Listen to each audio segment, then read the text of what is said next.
Tired of winter yet? I'm Charlie Sykes. Sunday Insight starts right now.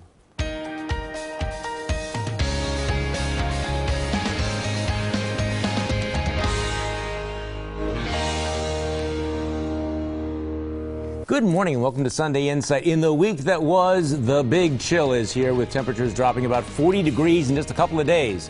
Welcome to winter in Wisconsin. The world mourns the death of former South African President Nelson Mandela. President Obama launches a new campaign to sell Obamacare amid signs the program still hasn't worked out all of its bugs. A new poll shows that millennials, these are people between the ages of 18 and 29, have soured on both Obama and Obamacare, with 56 now saying they disapprove of the president. But some good news on the jobs front, where the unemployment rate dropped to 7%, the lowest in 5 years. And we're not even going to be talking about the Packer season. Maybe the good news, the woeful Falcons come to Lambeau Field later today. But we start with a controversy over something called the point 'em out, knock 'em out game, which is not a game at all. Groups of assailants randomly pick out a victim and try to knock them out cold with a single blow. The incidents have been reported in a number of cities and captured on videos like these. But last week, there was a controversy over whether the game had come to Milwaukee. Sheriff David Clark issued a crime alert, which led County Supervisor David Bowen to issue a statement calling the game more an urban myth than a growing trend. But then, today's TMJ4 broke this story of a man who says it was no myth for him. I mean, I've watched these clips of this knockout game, and it's like, I sit there in total amazement of, how can somebody be so ruthless and disrespectful? Joining me on our panel this morning, the Milwaukee Community Journal's Mikel Holt, political consultant Jo Baas, political strategist Lynne DeBruin, and media trackers Brian Sikma. Okay, so is this real? Is this an urban myth, Mikel Holt? No, I think it's real. I remember back in the 70s, believe it or not, I wrote an article on youth gangs and how they were breaking into people's garages, stealing stuff and shipping it down to Chicago. The alderman at the time in 1st District called me a liar after he got a letter from Chief Harold Breyer, who said there are no youth gangs in Milwaukee. Mm-hmm. We may be going through this deja vu period again because this is a serious issue. Okay, is this denial or delusion? I think there are incidents happening. I don't think it's as widespread as people are saying, but you have to deal with it anyway. You have to deal with every single incident, because if it's a copycat, if whether it's this game or the reality of the broken nose, of the damaged, the bump on the head, whatever, has got to be dealt with. It was interesting because, up until last week, you had Sheriff Clark issue the statement, but the Milwaukee Police Department was very, very quiet about it, had downplayed it. And then you had this incident, this story come up, and then the police department did issue an alert to pedestrians to be on the lookout. Why is there the reluctance to acknowledge that this is going on, Lynne DeBruin?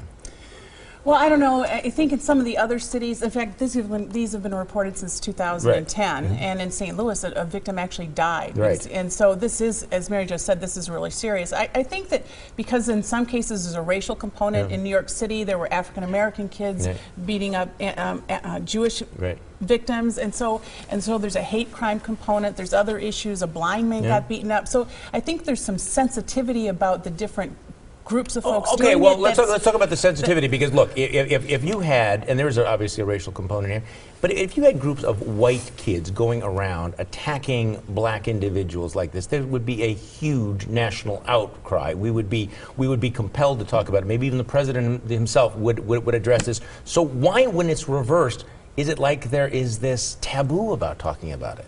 Well, I think that if you're worried that it's being expanded upon and being part of the whole racial tensions in this country, then you tend to view it and downplay it. Whereas if you're looking at this as the actual situation itself, you look at it for what it is and say it's not. I'm not buying the fact that this is strictly about race. This is bullying and cowardice in an extreme form. You have these individuals out there that want to have a part in this game, that so-called game. They go out, commit acts of brutal thuggery and violence, and it needs to be dealt with. It needs to be dealt with in a swift and strong way. In fact, I think that there's two things that can be done about this. First, citizens can be aware of what's going on around them. In fact, you had in Michigan the case of the man who had a concealed carry permit, who was able to use his weapon to defend himself and did not kill the assailant. But the assailant now in jail says, yeah, I realize I probably shouldn't have done that. That opens up a can of worms there. Because that's the first thing that came to my mind. You know, everybody should go and carry something in case you see 3 or 4 kids coming at you. You might make the mistake of assuming that they're coming with some hostile intentions, and they're not, so you end up like George Zimmerman. Right, and you don't need to go to a gun, first of all, Ryan. This is like a George Zimmerman case. I mean, this is not George Zimmerman all over again. There's a documented pattern here of something going on where these individuals, regardless of their race, are targeting other individuals in a very cowardly fashion. People need to be able to be free to defend themselves, and police and prosecutors need to crack down on this. Those that think this is a game will realize it's not a game when enough examples happen of where these people get thrown in jail and locked up and they realize this is actually a very serious crime. Right, and they should be prosecuted. There are some folks in other states, legislators in other states, in fact in the national level as well, that are trying to have the juvenile offenders, so they're mainly juveniles doing this, automatically being prosecuted as adults. Now to me, that is an effective deterrent versus somebody thinking they'll spend a month or 2 in juvie or the equivalent. What I found remarkable though was you had an elected official who issued a press release saying this was an urban myth when obviously there's something going on here. But there's kind of a pattern that we have here in Milwaukee, and I don't know, I'm not going to say that it's unique to Milwaukee, but whether you're talking about the degree of educational failure in this community, whether you're talking about the problem of co-sleeping death, whether you're talking about the knockout game, have you noticed the tendency of the leadership in Milwaukee to put its head in the sand, to not talk about it, to deny that some of the things that are happening are in fact happening? Because one thing I've noticed is, and I've said this on the radio, that unless you acknowledge a problem exists, it's unlikely you are ever going to fix it.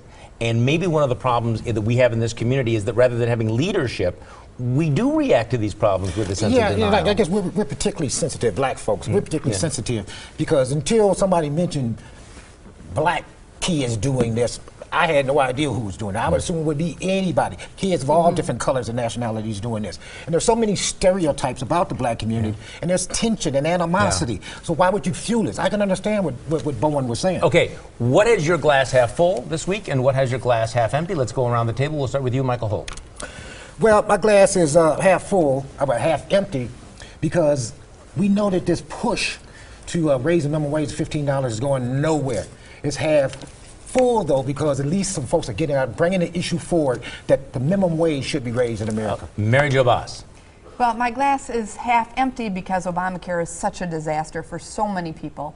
My glass is half full because Governor Walker and the Republicans in the legislature are trying to keep the Wisconsin plan, which works, available while Obama and the Democrats try and get their act together. Lynne DeBruin. Well, my glass is half empty because the Milwaukee police detective who filed a pension disability claim while being investigated for beating a handcuffed prisoner may actually get his claim approved, despite Chief Flynn's attempts to prevent it. But my glass is half full because Flynn is fighting it. The board hasn't decided, and they've already adopted stricter standards for approving requests in the future. Brian Sikma. Well, my glass is half empty because President Barack Obama is still pushing this Iran deal, which rewards Iran for bad behavior.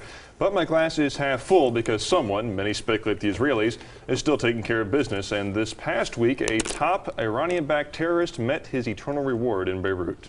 Well, my glass is half full because on Friday we found out that the unemployment rate is down to 7%. It is half empty because the number of people who are actually in the labor force is still at historic lows. Next on Sunday Insight, some bad behavior by political aides. And as we go to break, a sign of the season, Governor Scott Walker lights the Christmas tree in the state capitol.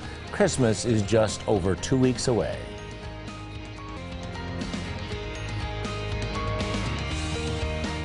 A tale of two campaign aides. Last week, Governor Scott Walker's campaign quickly fired a 23-year-old staffer named Taylor Palmisano after it was reported that she had posted 2 racially offensive tweets 3 years ago.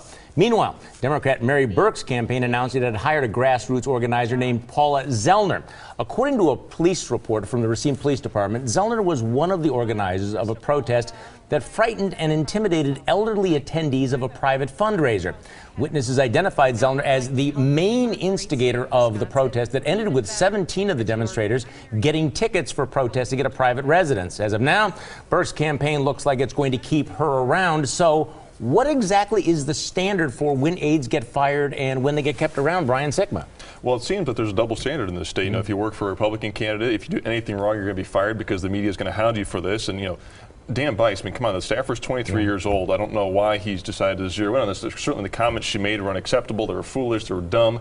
Did Scott Walker do the right thing by firing her? Well, he had to at this point. I mean, these were things, 2 tweets that she did when she was 20 years old, and he was right to fire her? Because of the media controversy, you've got to, I mean, as a staffer, you serve that candidate, and if you're distracting from the candidate, you leave. But the Paula Zellner thing is more disturbing because Zellner was not a college student when she engaged in this activity. She was a full-grown adult, fully in possession of her faculties, and she has spent her time and made her name in Wisconsin politics organizing these protests that bully people. Okay. I actually think they're both bad. They're both examples of intimidation. Yeah. I think that the woman that worked for the governor has, you get a little mitigation because she was younger, but what she did was worse on a category scale because it was racist and it was a racial intimidation, the anti-Hispanic comments. Whereas intimidating little old ladies is not as bad. No, it's also intimidation, but that's why I also think Mary Burke shouldn't have hired this woman, and this woman has bigger issues because she's an adult. I think it's a balancing act, and frankly, neither of them should be. Then why did Mary Burke do it? I mean, she obviously needs to shore up her unionista left-wing base of the Democratic Party, right? Well, did you just answer your question? Yes. Well, okay, so is that why she's going to keep her around? Yep. I don't think she wants talk media or anyone to tell her who to hire staff, so she's fighting back. Okay. I think as it reflects on the candidate, it's far worse for Mary Burke because Mary Burke knew when she hired this woman, it not only didn't cause her... What a good, interesting distinction. Well, not only did it not cause Mary Burke a problem, it actually, this kind of spirited activism may well be what got this woman her job. I thought it was interesting. Do you remember we had the tire slashing incident where a number of prominent, Democratic activists were caught slashing the tires of get out the vote vans for Republicans? One of the guys who was caught up in that has just been named to the cabinet by the Democratic governor of Virginia.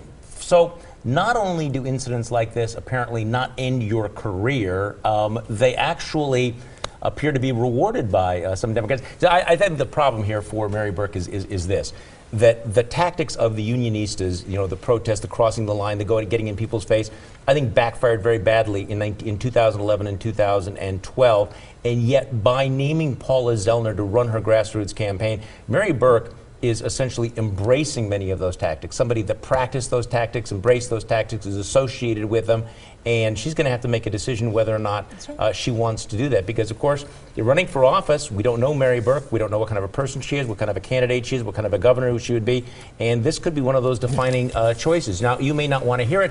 We're going to tell you anyway. Let's hand out some unsolicited advice, and Mikel Holt, you get to go first, of course. Okay, since we spoke earlier about George Zimmerman, you probably heard that he was arrested for the umpteenth time, this time with 5 guns and a shotgun.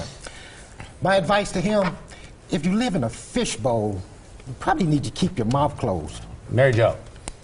Given all the problems that gubernatorial candidate Mary Burke has had, it's not surprising that Kathleen Vineout is pressing ahead with her primary challenge.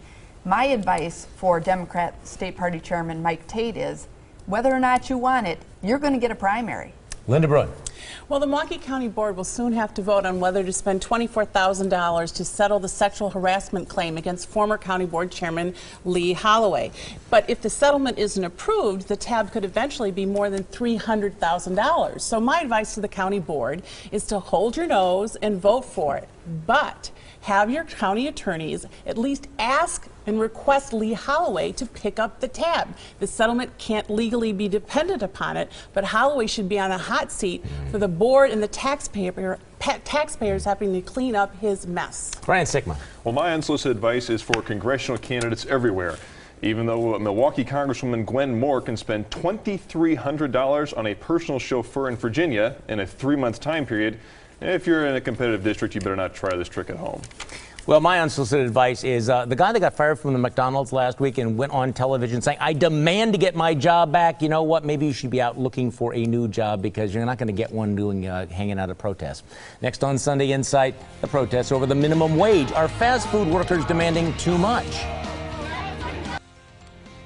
More protests, a few walkouts. The campaign to jack up the minimum wage for restaurant workers returned last week. Union activists are demanding a minimum wage of $15 an hour for fast food workers, while the president is pushing his own proposal to raise the federal minimum wage to at least $10.10 as a way to reduce income inequality.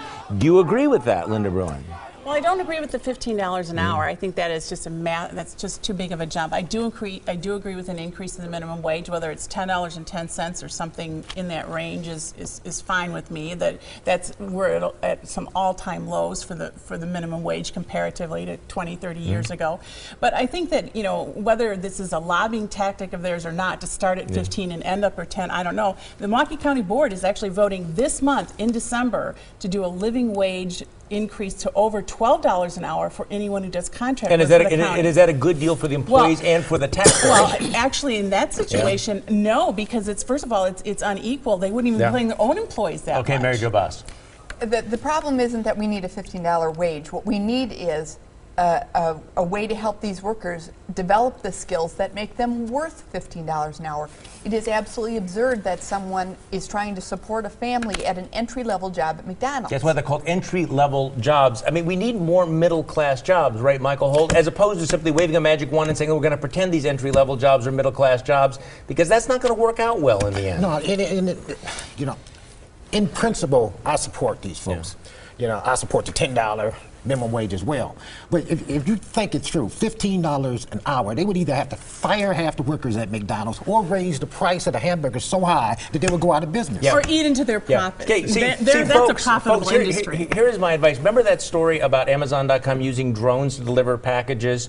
You go to a $15 minimum wage, guess what is going to be serving you food at McDonald's? There is this technology out there. Here's the problem. We do have income inequality. But the way to deal with that is to create those middle-class jobs by growing the economy. And all of these, each one of these tax increases, mandates, rules, regulations, makes it harder to grow the economy. And the president gave a very eloquent speech about income inequality, but what he neglected to point out was that income inequality has grown under his presidency because we have not grown the economy. Now, is what they said this week the same thing as what you heard? Let's go around the table. Mikel Holt.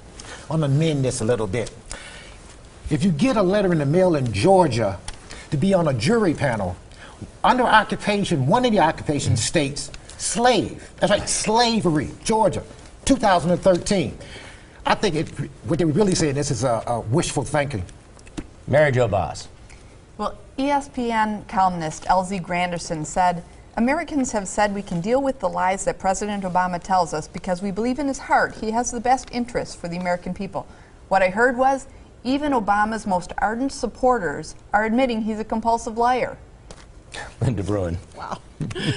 When the founder of an Ohio rescue organization recently committed suicide, her organization wrote that she spent her entire life trying to protect all of God's creatures. But since when the woman killed herself, she also deliberately killed 30 animals and tried to kill even more. We should not have heard a sanitized eulogy from this organization. They should have expressed compassion for the animals that she murdered and some explanation as to why this woman's life went so awry. Brian Sikma. Well, we learned this week that big labor is behind the attempt to drive negative ratings of Governor Scott Walker's book on Amazon.com. And I went through and read some of those, and one of the more interesting reviews came from a person who said that don't buy this trash, check it out at your local library. Well, I have to wonder if that person realizes that local libraries will be spending public money to buy Governor Walker's book. Well, on Friday, what they said was that Aaron Rodgers will not be playing in today's game up at Lambeau Field against the Atlanta Falcons. What I heard was, yeah, forget about the playoffs this year. Next on Sunday Inside, our panel picks the winners and losers of the week. But first, here's your morning news update. It's time for our panel to pick the winners and losers of the week. Mikel Holt, you're first. Well, I'd be surprised if we all didn't have the same winner and loser, depending on how you want to look at it. Mine, of course, is the death of Nelson Mandela, a truly powerful, inspirational figure. And he could have responded to apartheid by destroying that country, kicking out all the white South Africans. But instead, he led them to a peaceful democracy. A great man, great vision. He will be missed. Mary Jo Baas. My winners this week are the $600 million and counting IT consultants working on the Obamacare website. Given the complete lack of accountability, it's a great job if you can get it. My losers this week are the country's Hispanics, who found out the Spanish version of Obamacare has been delayed indefinitely. Lynne DeBruin. Well, the world is both my winner and loser this week, for we are celebrating the life of one of our greatest leaders, Nelson Mandela, but also the mourning, the loss of his life. Like Gandhi before him, Mandela achieved one of the world's rarest of events, a revolution that overthrows a tyrannical government without bloodshed or retribution. President Obama has ordered the lowering of all American flags to half-staff. This is rarely done for foreign leaders, but I can't think of anyone who deserves this honor and so much more, or so many more, than this extraordinary man. Brian Sikma. Well, yesterday, December 7th, marked the 72nd anniversary of the Japanese bombing of Pearl Harbor. In the midst of that surprise attack, America's soldiers and sailors responded with heroism, and today, the veterans of Pearl Harbor are my winner of the week. My loser of the week is the far left-wing group One Wisconsin Now. The organization Friday politicized the death of South African leader Nelson Mandela by calling on Wisconsin lawmakers to scrap voter ID proposals. In South Africa, you have to have at least one of 3 government-issued IDs before you can vote. Ironic. Well, my winner, Nelson Mandela, who showed the power of conciliation and forgiveness instead of grievance and division. A genuinely great man. Loser Paula Zellner, the newly hired aide to Democratic gubernatorial candidate Mary Burke, is a classic bully whose career includes harassing and bullying senior citizens. She's about to find out that running a campaign to be governor is going to be a little bit tougher than intimidating little old ladies. Thanks for joining us today for my radio show Monday morning on News Radio 620 WTMJ from 8:30 until noon. Have a great week.